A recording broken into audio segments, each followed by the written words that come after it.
Roman Road's Back to School sale is live.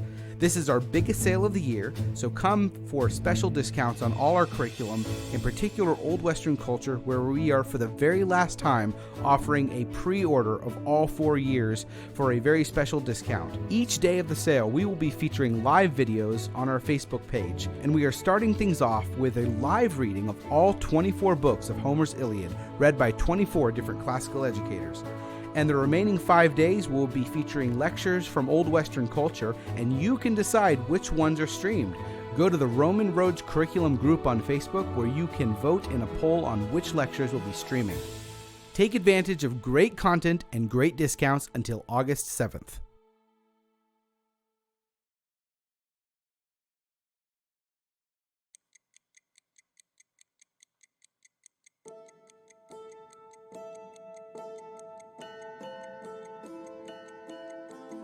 Milton's Paradise Lost is the last great epic in the Western tradition. And we know that he had first intended to write an epic about the Arthurian legend. And Milton thought he could set his sights a little bit higher and write something with a more cosmic scope. And so he decided to write about the fall of man in the Garden of Eden. The metaphysical poets came up with what are called conceits, that is, analogies or metaphors that are unusual, that even take some work to figure out. They're creative, they're different, they're kind of mind-bending sometimes. Shakespeare has given us a play that shows justice opening up into mercy, the letter of the law being enforced so that mercy can season justice. The British Empire controls something like 75% of the landmass of the planet.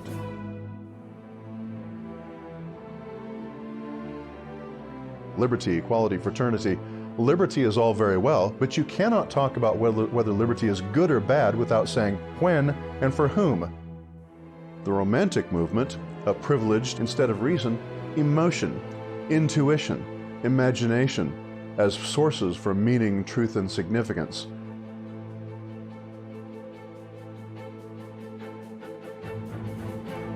The scientific revolution was really a continuation of Plato's project of describing the physical universe with mathematics. But it wasn't until Isaac Newton invented calculus that this Pythagorean Platonic project could really take off. Indeed, Newton was the culmination of the scientific revolution, and he was also the fulfillment of Plato's Pythagorean dream. Reason became the new authority, sometimes above the church, and certainly above Aristotle. And so the scientific revolution of the 1600s sparked the Enlightenment of the 1700s. An intellectual movement that has largely shaped our culture today.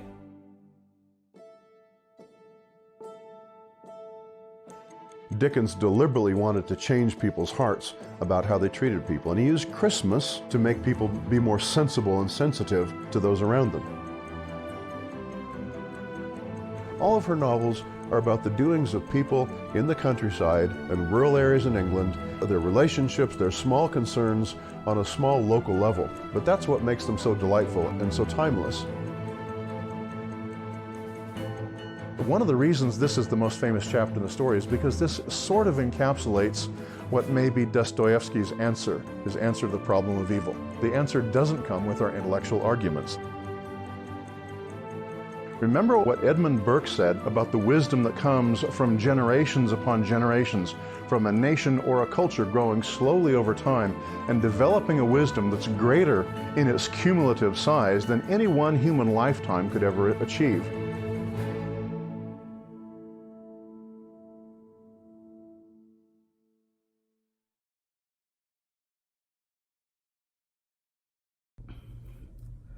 Welcome to Day 6 of the Roman Roads Back to School sale.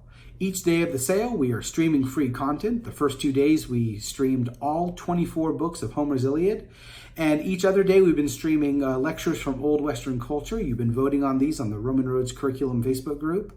And today, we will be streaming a lecture from the first year of Old Western culture, the Greeks, the 4th unit on the Philosophers. The title of this lecture, delivered by Wes Callihan, is Aristotle, the Poetics Stories, Oedipus, and Jane Austen. Apparently those all are related, and you will find out in the lecture. Enjoy.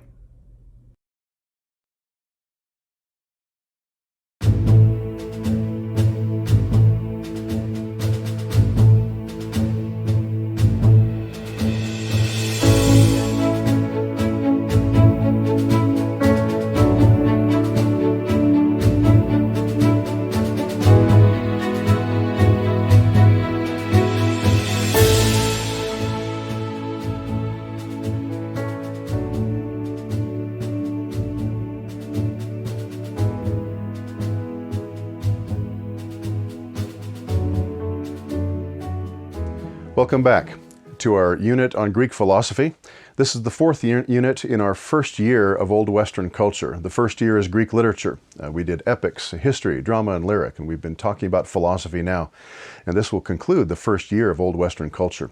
Old Western culture being the overarching curriculum that we're doing, the study of great books of Western civilization. So in this unit, we've been talking about Plato and Aristotle, and in the last several lectures, I've been covering Aristotle himself, his discussion on ethics, his discussion on metaphysics. We've talked about cosmology and wisdom. But today, we're going to talk about something different, Aristotle's book, The Poetics. And I asked you to read the whole thing, although I'm not going to talk about the whole thing. I'm going to hit some highlights in this book. But this book is a fascinating little treatise, partly because it shows that Aristotle, this great philosopher, is interested in stories, in what we might call fiction, imaginative literature. He uses the word poetry, but he uses the word poetry for all intents and purposes synonymously with our phrase imaginative literature. So when he talks about drama in here, about tragedy and comedy, when he talks about poetry, we can, in the back of our minds, be thinking literature in general, fiction, imaginative literature. Because the things that he says in this book, his discussion about plot and character and about style and so on, all of them can be applied to any kind of story. And it's so applicable that to this day, this book actually is still fairly popular in screenwriter circles in Hollywood. I know that there is an organization in Hollywood that writes or reviews scripts for movies that discuss what makes good plot, and among other things, they still read this book. So this has always had an influence down through history. In the Roman world, again in the Renaissance, and now in early modern and recent times, this book has been a favorite of people who talk about what is poetry, what is imagination, what is fiction, what makes a good story. So in the Poetics, Aristotle begins this way, and this is a classic opening for him. He says, "Our subject being poetry, I propose to speak not only of the art in general, but also of its species and their respective capacities, of the structure of plot required for a good poem, of the number and nature of the constituent parts of a poem, and likewise of any other matters in the same line of inquiry. Let us follow the natural order and begin with the primary facts." This is Aristotle at his best. He's thinking like a scientist, you might say. He says, what is the topic we're discussing? Into what category does it fall? Into what divisions can it be divided? What are the parts?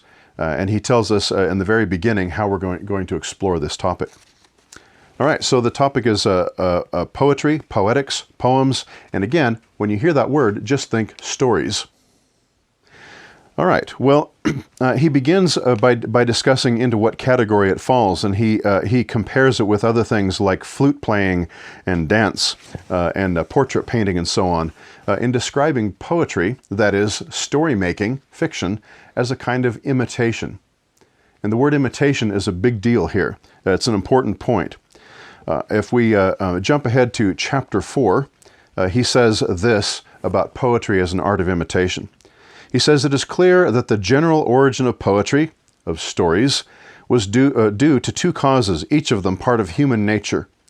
Imitation is natural to man from childhood. One of his advantages over the lower animals being this, that he is the most imitative creature in the world and learns at first by imitation. And it is also natural for all to delight in works of imitation. The truth of this second point is shown by experience. Though the objects themselves may be painful to see, we delight to view the most realistic representations of them in art, the forms, for example, of the lowest animals and of dead bodies. The explanation is to be found in a further fact. To be learning something is the greatest of pleasures, not only to the philosopher, but also to the rest of mankind, however small their capacity for it. The reason of the delight in seeing the picture is that one is at the same time learning, gathering the meaning of things, e.g., that the man there is so-and-so. For if one has not seen the thing before, one's pleasure will not be in the picture as an imitation of it, but will be due to the execution or coloring, and on he goes. Now let me go back and see if I can elucidate this just a little bit. Aristotle has just said something very similar to what he said at the beginning of the Metaphysics, where he said that men are naturally curious. We want to know the meanings of things. And Aristotle said that curiosity is at the heart of wisdom. You remember we discussed the fact that the curiosity that says, why? Why is such a thing so? Why is the sky blue? Why is the grass green? Why do airplanes stay up in the air? Why do rocks go down when you let go of them? The questions that little children ask when they're 3, 4, 5 years old. Why, Daddy? Why, Mommy? That is the question that's at the heart of the fundamental human natural desire to know. In the metaphysics, Aristotle said that curiosity leads us to ask the causes of things.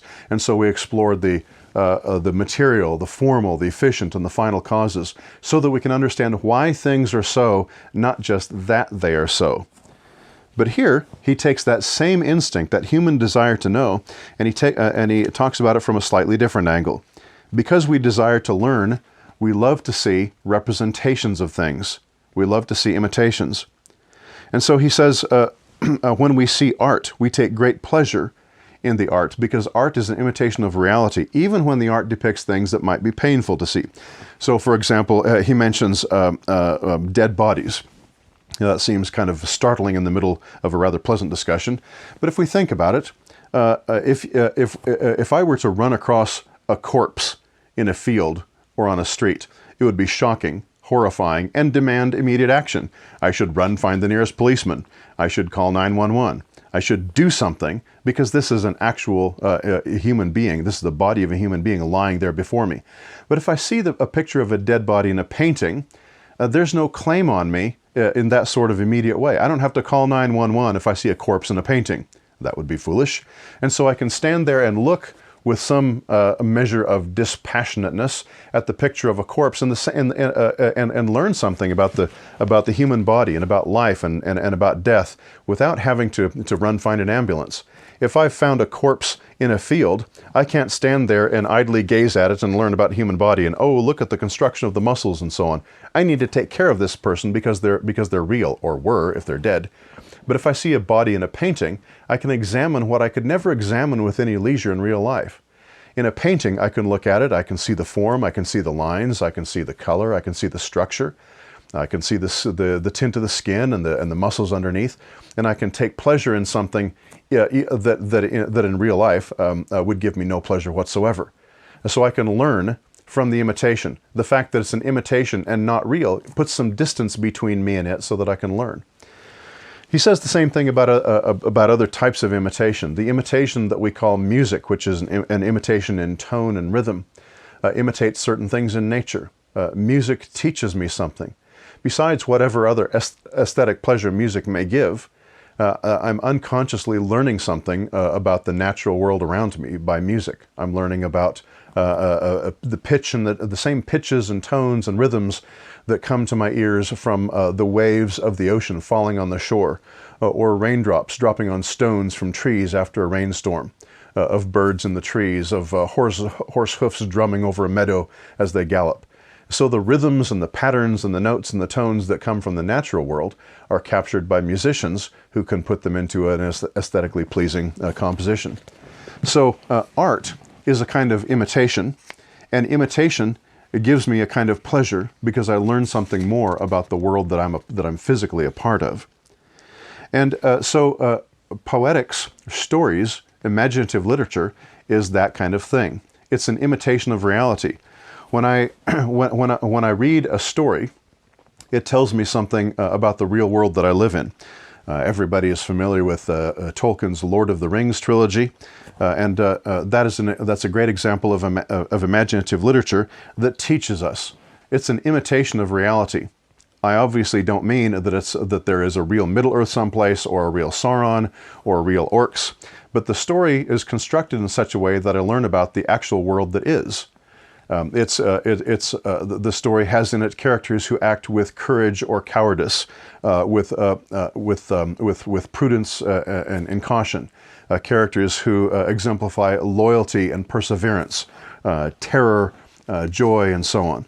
So though the world given to me there in the secondary world of the Lord of the Rings is not a world that I'm expected to believe in really, it still teaches me because it's an imitation of the way things are in the world that I know. So Aristotle says here that literature, what he calls poetics stories, is an imitation. And so when I watch drama, I see a play on a stage, or when I watch a movie, I'm seeing in a sense an imitation of real life. Whether it's truly historical and autobiographical or entirely fictional, it still imitates the way things are in the world as we know it.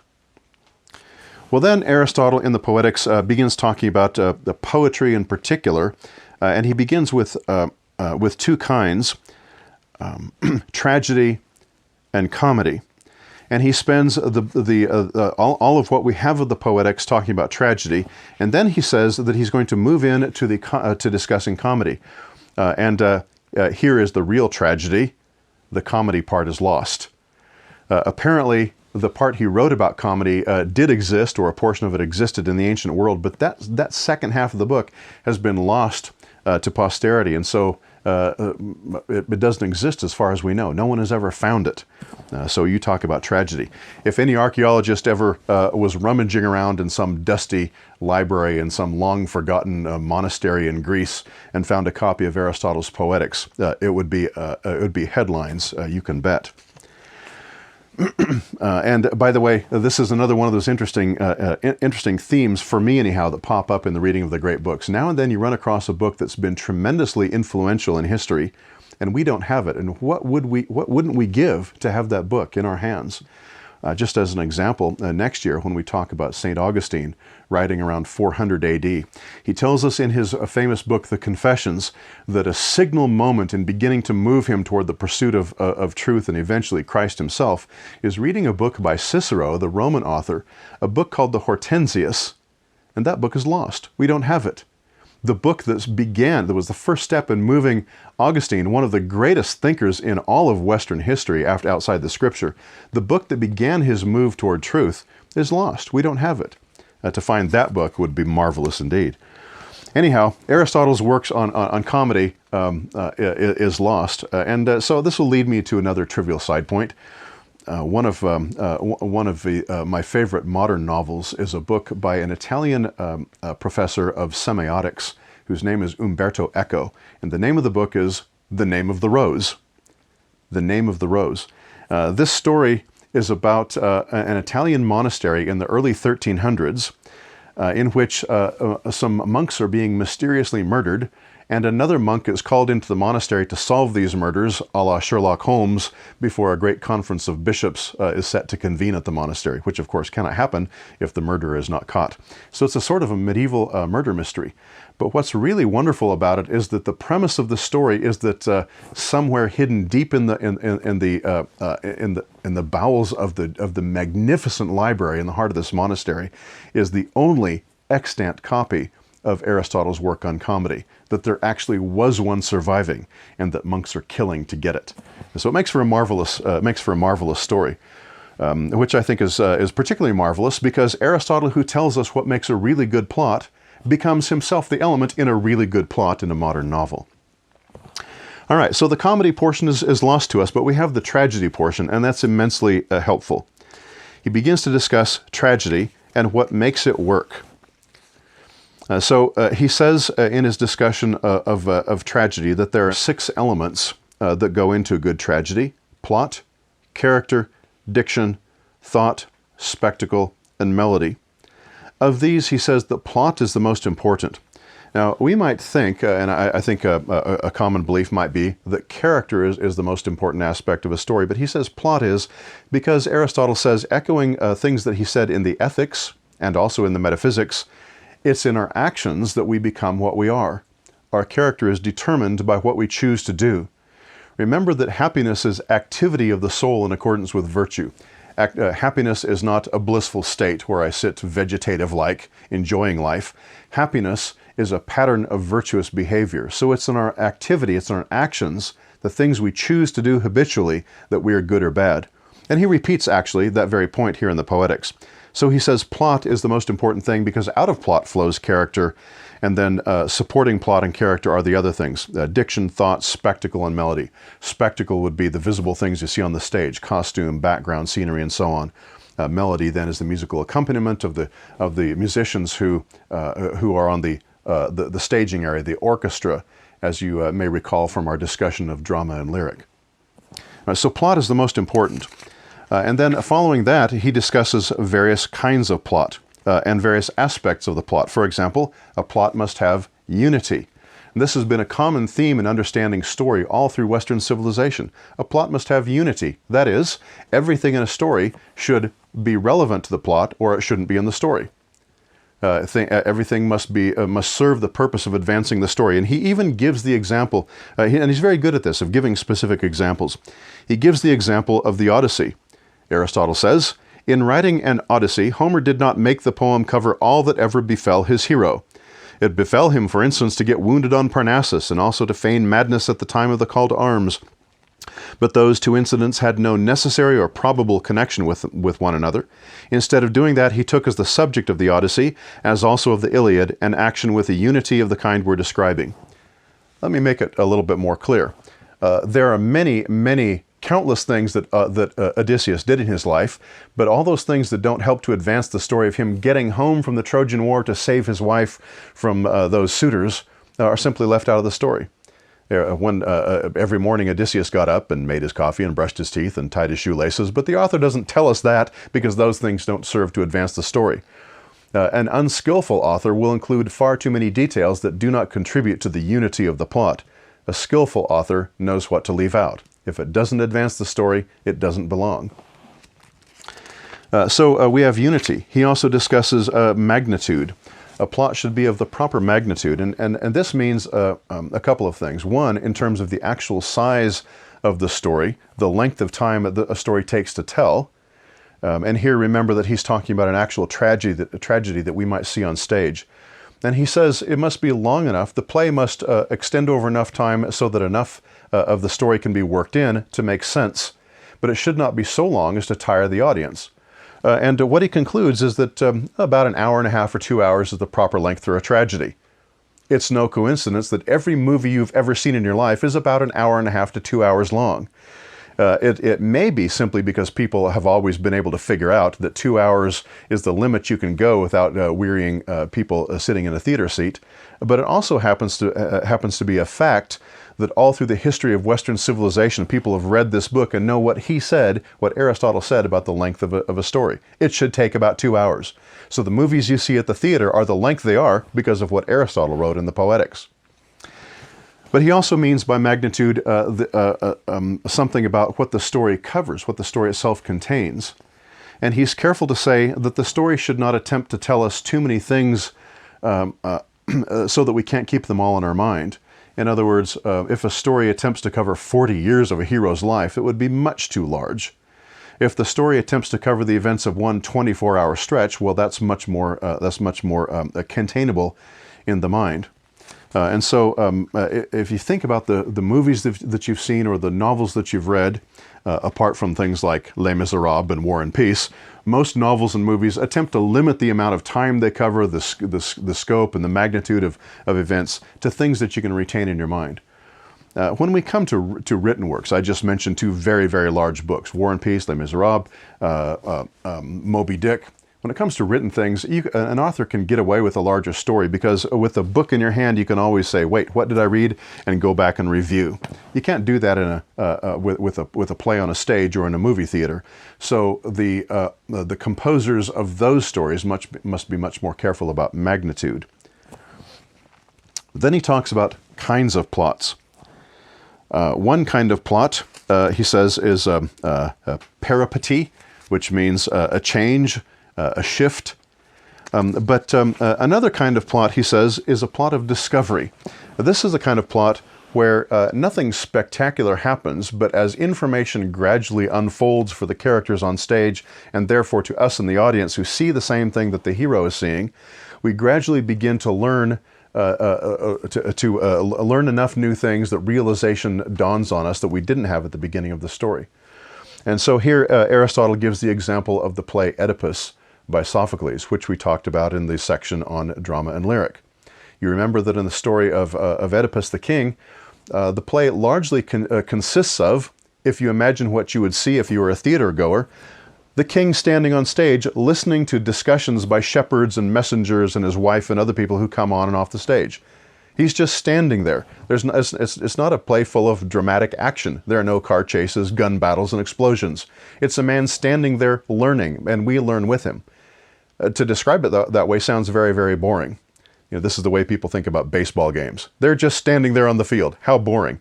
But a person who really understands the art of baseball and knows what all the players are thinking and knows what's about to happen next, and it can be very dramatic and exciting. And the same thing is true here. For the audience who's watching Oedipus on the stage and tracking with him and following along the information as it's coming, they're on the edge of their seats.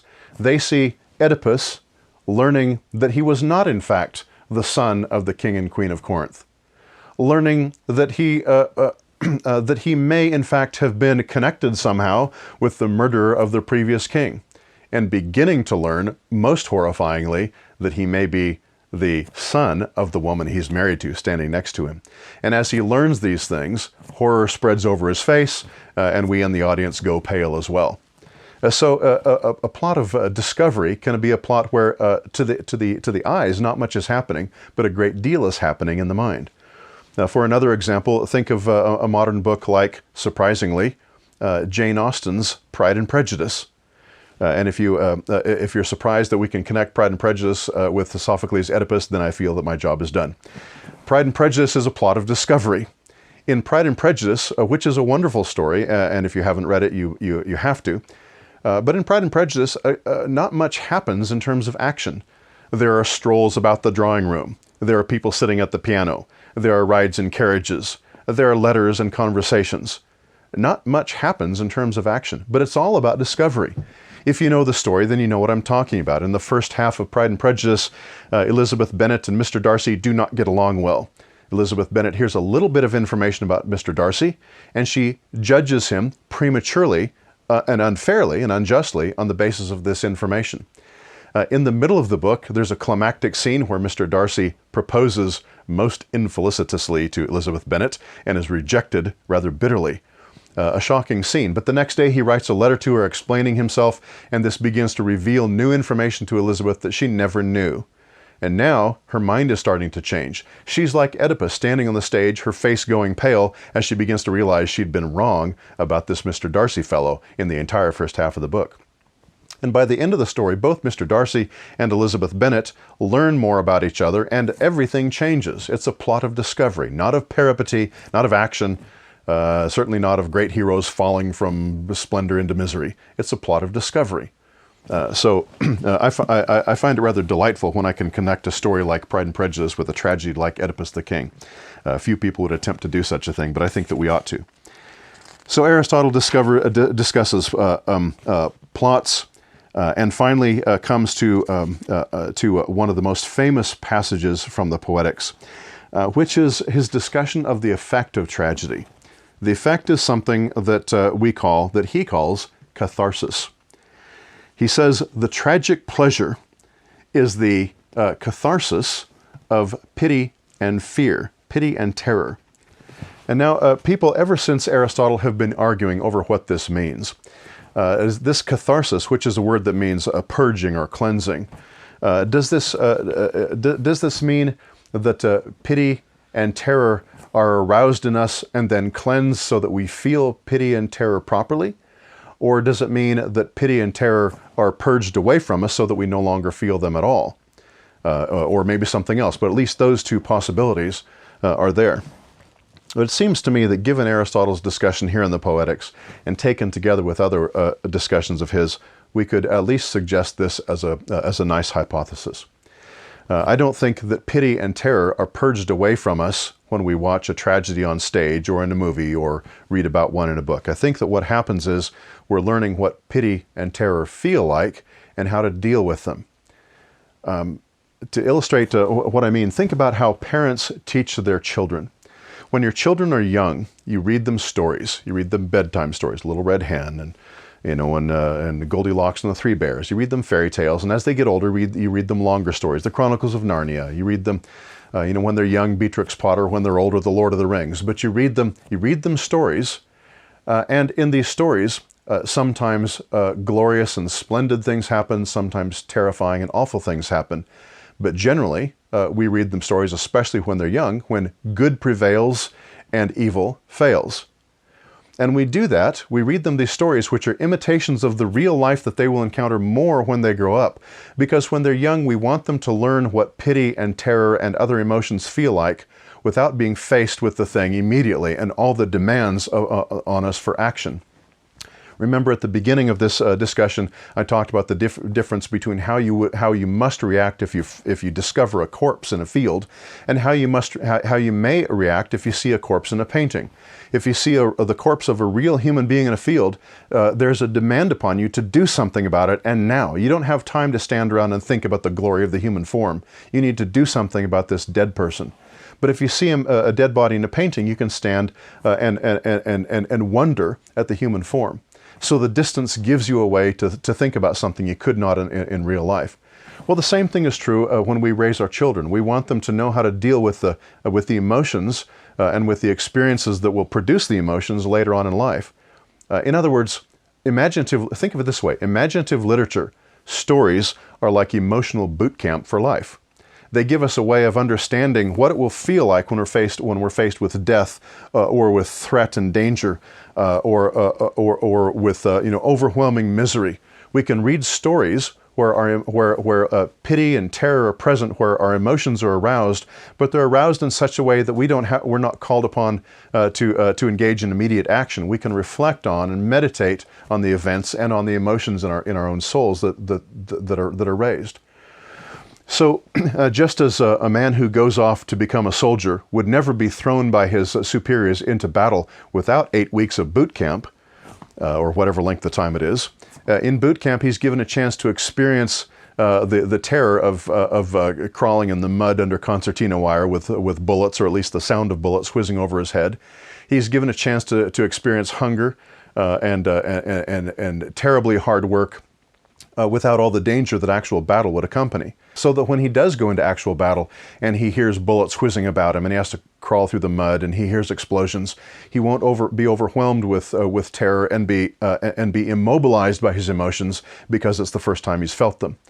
And so our children also, when they grow up, if we've read them stories and allowed them to read good imaginative literature, when they grow up, they won't be paralyzed, immobilized the first time something terrifying or pitiful or glorious happens to them, because they will have experienced those things in stories.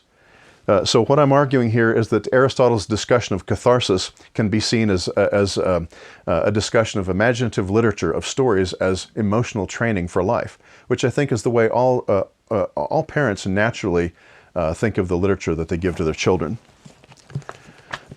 We'll close on that note then. This is a good book to read, and I think that if you haven't read the whole thing, you need to read it and see what Aristotle has to say.